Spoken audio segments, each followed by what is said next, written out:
In this video, we're going to review a Canvas course for accessibility.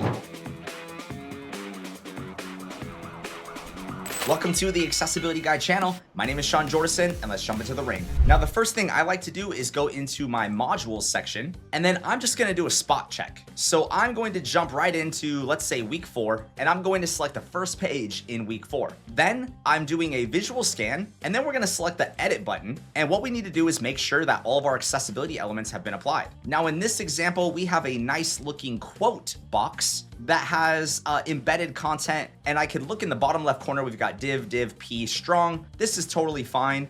But the next thing I notice is that the very first heading is actually a heading level 4, and we need to change that to a heading level 2. Then we would change objectives to a heading level 2, and basically every item on the page that I find, we want to make sure it's appropriate. So in this example, we have an unordered list that is correct, and then again we have a heading structure that is out of place, and then we have due Wednesday and due Sunday.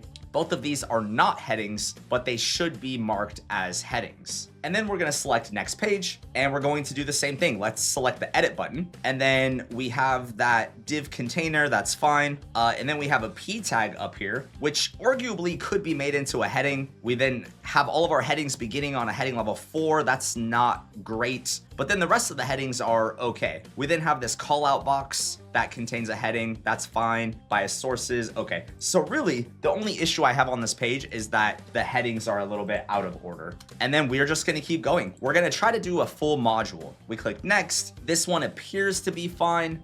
We have a list item, which it is properly in there, and our links are properly formatted. We can then select the next button, and this page looks okay. This one has an image on it. Let's select the edit button and determine whether or not it has a alternate text applied. And currently it's marked as decorative, so that's fine. And then we have some questions. We have bias and credibility. These are definitions. I suppose it's okay that they're not wrapped in a heading, but it might be better if they were wrapped in a heading. Let's select the next button. And now we have a video, and for videos, we need to check that there has been closed captioning applied. So I'm going to hit the play button. I'm going to mute it right away, and then we can turn on and off the captioning button. Now, in the top left corner of the YouTube player, we see the word English. This means that it has been properly captioned. If we saw the words English auto-generated, that doesn't quite suffice in terms of passing our accessibility standards, and then I would encourage the professor to make sure that this video was actually captioned. Let's select the next button. So we have another video.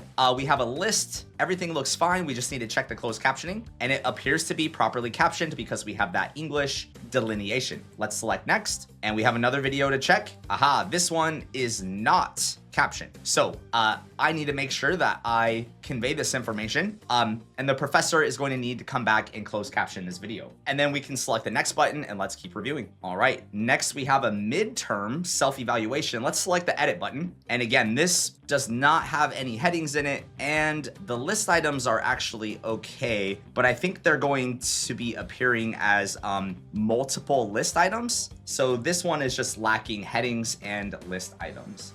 All right, this one is also missing headings. I can just tell because the content isn't a different color. And so in the background, I am just keeping track of all of these different issues, but it appears the biggest issue that this professor is facing is the lack of headings in the content. All right, now in this example, we have a failure on color and meaning.